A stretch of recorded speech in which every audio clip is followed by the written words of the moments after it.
Hey everybody, welcome back to B-Dub's Disc Golf. If you are like me, you are an inconsistent putter and probably should practice more. Now I realize not everybody has their own disc golf basket, but I think you should get one. And if you can wait, I would wait until next Black Friday and get one at Play It Again Sports, which my next video will be filmed from. But that is for the next video. Today is about how to practice putting. And so if you're going to practice putting, you need a basket, or you need to go to a course and pick a basket, hopefully one that is not too crazy busy, and then use that basket to practice from. So today I'm going to give you some tips about how to practice putting, keeping in mind that I am not a professional. I've said that to you many times. But in my last video, I had one of the worst putting rounds of the season and did not like it, and it reminded me that I need to practice more. But we talk about consistency because the video before that, when I putted, I felt like I couldn't miss. So I'm going to get back to something that I used to do but haven't done in a long time, and do a round of putting practice. And today I'm going to give you some tips on what I think are good ideas for practicing your putting. Step one for practicing your putting, you have got to create zone one. And as I've said in a previous video, zone one's pretty big.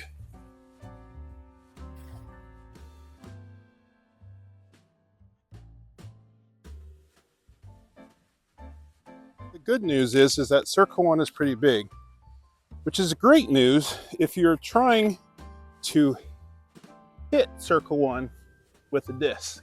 Bad news is if you're trying to putt in circle one. Trying to putt in circle one, you actually have a lot of space.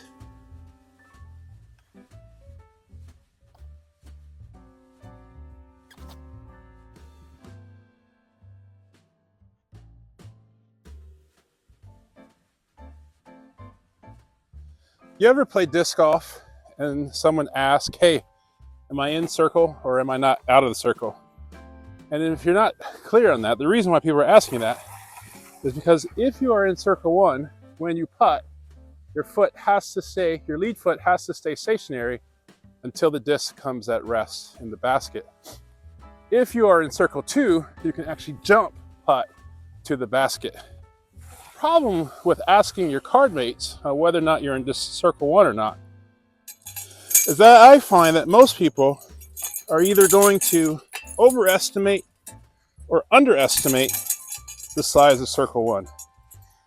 And believe it or not, depending on how many trees are around or what the area looks like around the basket will actually impact whether or not you underestimate or overestimate. There's actually a lot of natural optical illusions in nature.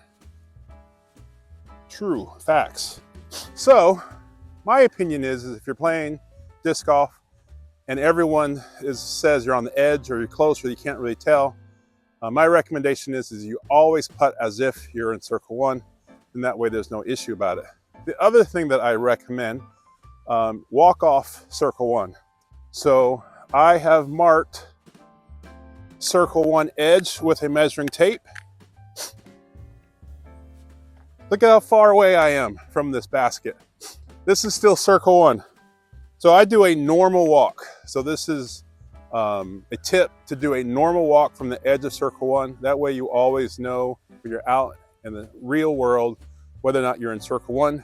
Then you can putt, and then you can just walk it off to determine whether or not you're right or not. 9, 10, 11, 12, 13. So for me, a normal 13 steps of walk is circle one. In the field, I will often just average it out to about 14, because here is about 13 and a half. So basically, if I walk off 14 steps, I know for a fact I was in circle two. And then if I walk off 13, 13 and a half, there's a good chance I'm in circle one. So know what circle one actually is, because it may be significantly bigger than you think. One of the tips that I will give you for practicing, measure out circle one. Get a measuring tape. Don't walk it out, because you're going to be wrong. Trust me, you'll be wrong. Get an actual measuring tape. Circle one is a radius of 10 meters or approximately 33 feet, or if you want to be exact, 32 feet and 9 inches. And that is circle one all the way around the basket. And so tip number one, when you practice using real circle one by measuring it out. Tip number two, either find a location at a course, or if you have your own basket, go to a field, but pick a space for the basket where circle one is uneven. So if I putt from this edge of circle one, I am putting with the basket literally above my head. If I putt from this side of circle one, I am putting level with the basket. And I don't have the greatest terrain for this, but if I putt from this side of circle one, I'm putting down towards the basket. Actually, no, it's pretty good. It's still, once I go up a little bit, the basket will definitely be below my head. And so tip number two, have the basket in such a situation where your circle one will involve uphill, downhill, and flat putts towards the basket. One of the problems that I have when I practice putting is I practice in ideal situations where everything is flat. I'm often on my driveway, and the putt conditions will be perfect. The problem is putting conditions in a real round are rarely perfect, and you don't practice for that. So one of the biggest challenges that I have are up, down, uphill, and downhill putts. So this is a good way for practice that. A third tip that I would involve obstacles. So put like a net, and I actually have a net that I could put, but I'm not gonna do that today. Put a net somewhere in circle one, and then you can practice with something in your way. So tip number three, have some sort of obstacle in your circle one to practice with that. Tip number four, I always putt like this, step with one foot in front of the other foot. One that I struggle with are straddle putt. So practice multiple types of putts. So, because in a real round, there are going to be times where you simply cannot putt like this. You're going to have no choice but to straddle out. And you can add your own variation of that. You can put a whole bunch of other different types of positions on your knees, low, laying down, on your back, whatever you need to do to simulate different conditions of putting in an actual round. Tip number five is I have measured out circle one, which is 10 meters away from the basket, but your money distance by far, and in my opinion is not even close, is 20 feet.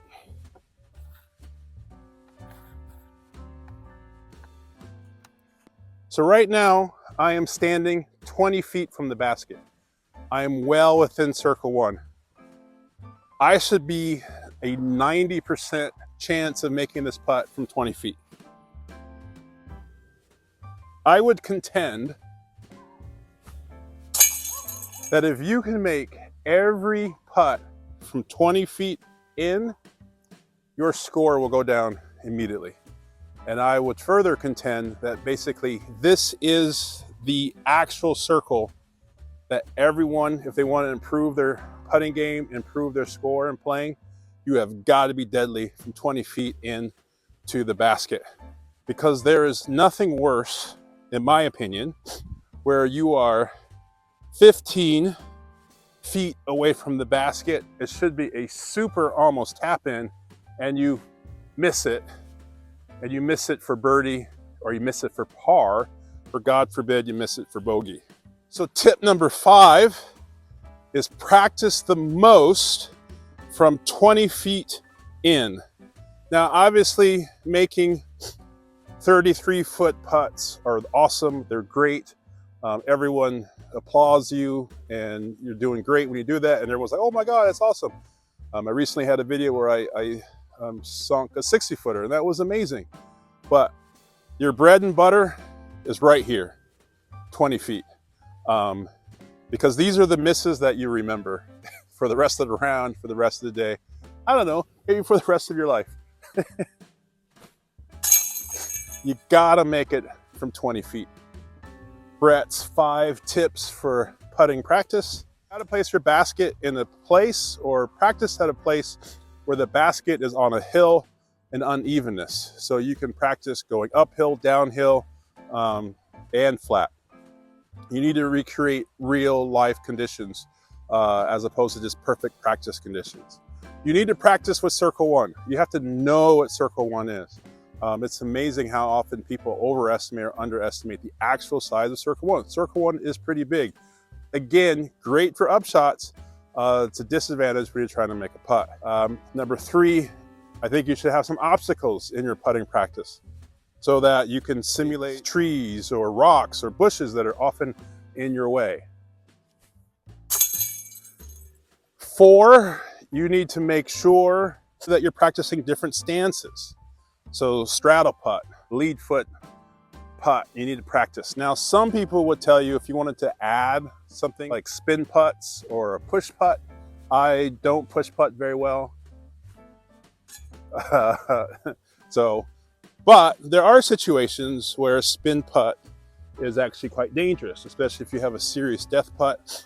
One way to avoid a serious death putt is to practice some push putts.